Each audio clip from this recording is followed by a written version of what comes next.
Puji Tuhan, saudara pendengar, adalah sebuah kemurahan yang perlu kita syukuri dari Tuhan apabila pada hari ini kita masih bisa diizinkan oleh Tuhan untuk berjumpa di udara dalam acara Making Life Better. Dan untuk edisi kali ini saya akan berbicara mengenai makna pengalaman pahit dan kebersihan hati dalam kehidupan kita. Nah, berbicara mengenai pengalaman pahit, saya yakin kita semua pernah memiliki pengalaman pahit.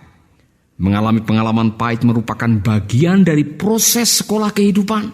Kita semua pernah mengalaminya. Nah, saudaraku, ibarat grafik, kadang-kadang hidup ini seperti garis lurus yang menanjak. Dalam keadaan ini, semua serba baik. Kesehatan tidak bermasalah, hubungan rumah tangga jalan dengan normal, ekonomi sedang mengalami kemajuan, pelayanan berkembang, dan kita sedang menikmati indahnya kehidupan. Tetapi tiba-tiba kita masuk tikungan yang tajam. Tanpa diduga kita mengalami tabrakan yang tidak disengaja. Padahal kita sudah berhati-hati. Nah, inilah gambaran sekilas tentang kehidupan yang kadang-kadang ada tikungan tajam yang harus kita lalui. Saudaraku, inilah gambaran sekilas tentang kehidupan. Kadang-kadang tikungan tajam membuat kita mengalami celaka. Bukan kita yang salah atau karena kita sendiri yang teledor. Kita kaget dan bertanya, Tuhan, mengapa hal ini bisa terjadi dalam kehidupan saya? Saudaraku, tanpa disengaja, kadang-kadang kita mengajukan pertanyaan-pertanyaan yang meragukan kemahakuasaan Tuhan. Karena kadang-kadang kita menghadapi peristiwa-peristiwa yang tidak kita harapkan terjadi dalam hidup ini. Tanpa disangka, orang yang kita cintai meninggalkan kita. Tanpa diduga, usaha yang kita rintis dengan meneteskan air mata tiba-tiba mengalami kebangkrutan.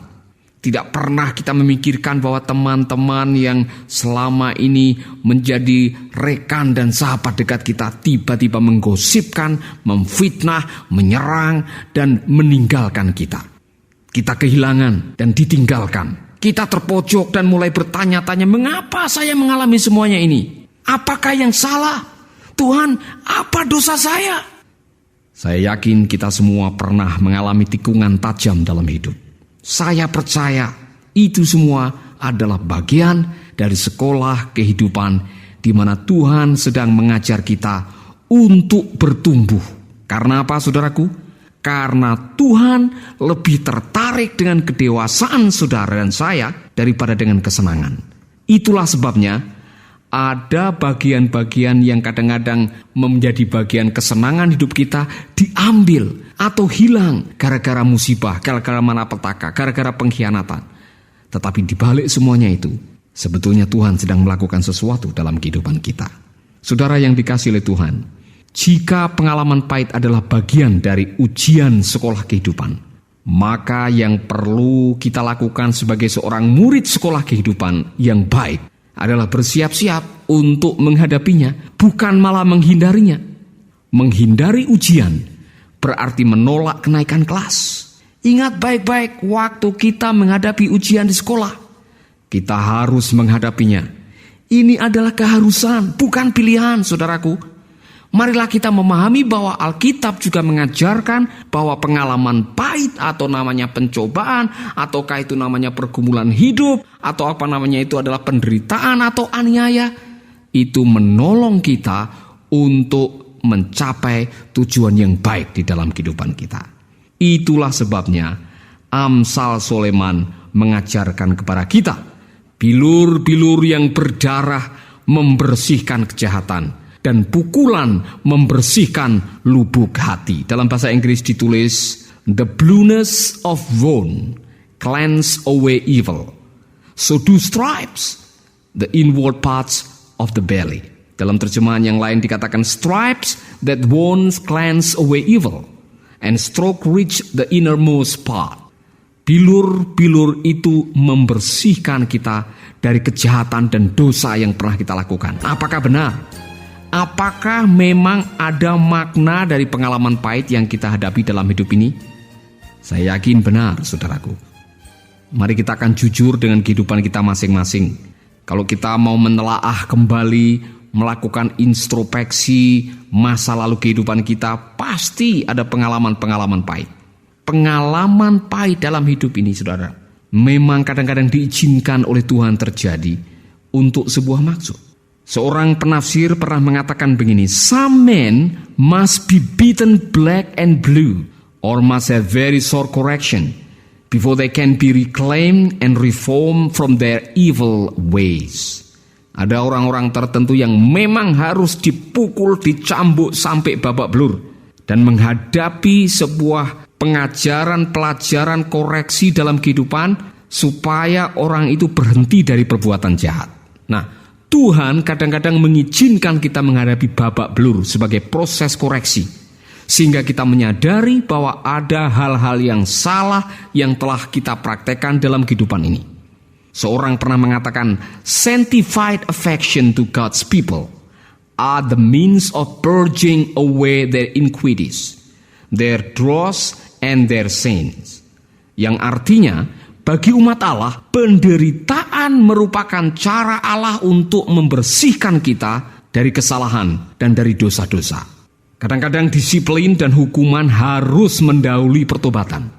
Itulah yang terjadi dengan Wahyu, salah seorang teman saya yang baru saja keluar dari penjara. Seorang pemuda yang bertobat di dalam hotel Prodeo gara-gara narkoba.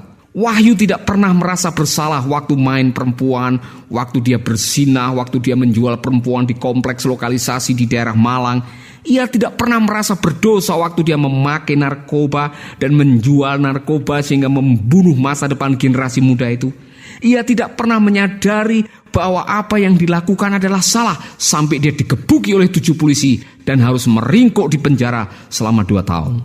Disitulah Wahyu menyadari bahwa apa yang dilakukan ialah salah. Dan kesadaran mengenai apa yang dilakukan adalah salah dimulai dari sebuah perjumpaan, kesadaran bahwa apa yang dilakukan adalah salah, bahwa dia sudah jauh dari Tuhan, bahwa dia membutuhkan pertobatan.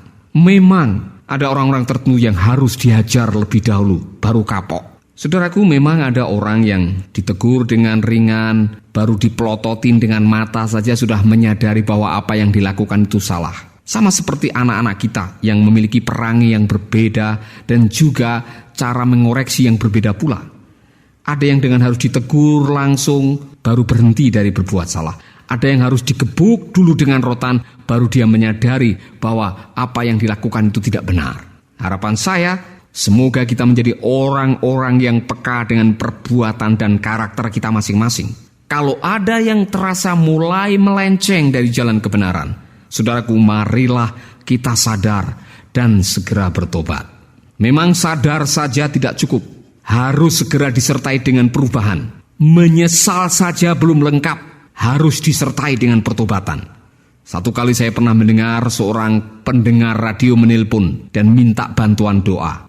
Di dalam permintaannya dia mengatakan dia sedang terjerat dengan perselingkuhan dan tahu bahwa yang dilakukan salah. Dengan serius dia mengatakan, "Pak, saya mau berhenti dari perbuatan ini, tetapi teman selingkuhan saya tidak mau."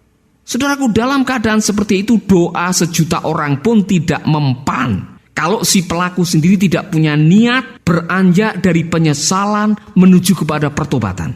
Penyesalan atas kesadaran dosa tidak cukup. Harus disertai dari tindakan. Harus disertai dengan tindakan yang betul-betul menghentikan perbuatan dosa itu. Kalau kita sadar bahwa perbuatan itu dosa, kita harus segera berbalik dan meninggalkan perbuatan dosa itu. Jangan menyesal, tapi tetap masih berada di dalam kubangan. Saudaraku, pengalaman-pengalaman di mana kita diizinkan oleh Tuhan untuk menghadapi masa sulit, menelan pil pahit, mengalami pergumulan yang tidak kunjung selesai, itu bisa memurnikan karakter kita. Saya pernah tinggal di kota Baguio City di Filipina selama 3 tahun. Dan di perbukitan Baguio itu banyak sekali penambang-penambang emas tradisional yang saudara bisa menjumpai di mana saja mereka berada. Pada waktu saya mengunjungi sebuah desa yang bernama Labilap, saya melihat bagaimana caranya emas itu mulai diproses. Sebetulnya awalnya hanya sebatas bongkahan-bongkahan batu yang digali dari perbukitan itu. Kemudian bongkahan batu dibawa pulang, digiling dengan mesin penggiling yang sudah disiapkan. Sampai bongkahan batu itu menjadi serbuk-serbuk atau pasir-pasir yang halus. kemudian dialiri dengan air, dipisahkan mana yang menjadi lumpur, mana yang menjadi pasir, dan mana biji emas yang siap untuk dimurnikan. Setelah itu, biji emas atau bagian-bagian serbuk yang mengandung emas akan dipanaskan dalam suhu yang sangat tinggi, dan disitulah ada pemurnian emas. Saya kadang-kadang berpikir dalam hidup ini, pengalaman-pengalaman pahit yang Tuhan izinkan terjadi memiliki makna, yaitu untuk memurnikan kehidupan kita, sehingga kita benar-benar memiliki kualitas hidup yang terus bertumbuh dan tidak stagnan, tidak berhenti, tidak mandek, dan bahkan mengalami penurunan. Saudaraku, oleh karena itu janganlah menolak pengalaman pahit.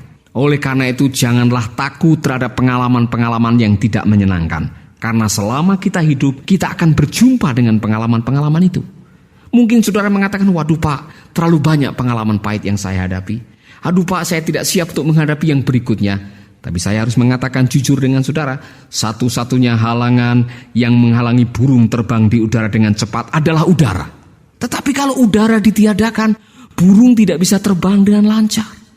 Satu-satunya halangan yang menghalangi kecepatan laju speedboat di atas air laut adalah air itu sendiri. Tetapi kalau air laut ditiadakan, speedboat tidak bisa melaju di atas air. Saudaraku, satu-satunya halangan yang kadang-kadang membuat kita tidak bisa bertumbuh ialah pencobaan, pengalaman pahit, kesulitan, sakit penyakit, kebangkrutan, ditolak, ditinggalkan, dikhianati. Tetapi kalau itu semua tidak ada, kita tidak akan pernah mengalami pemurnian karakter dan kita tidak pernah mengalami kedewasaan. Benarlah apa yang dikatakan oleh Amsal Sulaiman.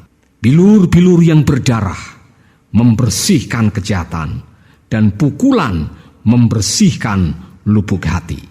Kiranya kita menjadi orang-orang yang siap untuk terus diproses dan bertumbuh di dalam Tuhan. Saudaraku, ikutilah seri berikutnya. Saya akan mengajarkan perspektif mengenai pengalaman pahit dan bagaimana kita harus menjalaninya, bagaimana kita harus menghadapinya, dan kita bisa lulus bahkan belajar daripadanya sehingga kita bisa memanfaatkan pengalaman pahit untuk pertumbuhan iman kita. Tuhan memberkati. Sahabat, Anda baru saja mendengarkan program Making Life Better. Hubungi kami di 0811 3901 144 atau 0811 3901 140. Mari dukung pelayanan Making Life Better melalui rekening BCA 66 900 30525. Sekali lagi, 66 900 30525. Atas nama Paulus Wiratno. Terima kasih, Tuhan Yesus memberkati. Making life better, making you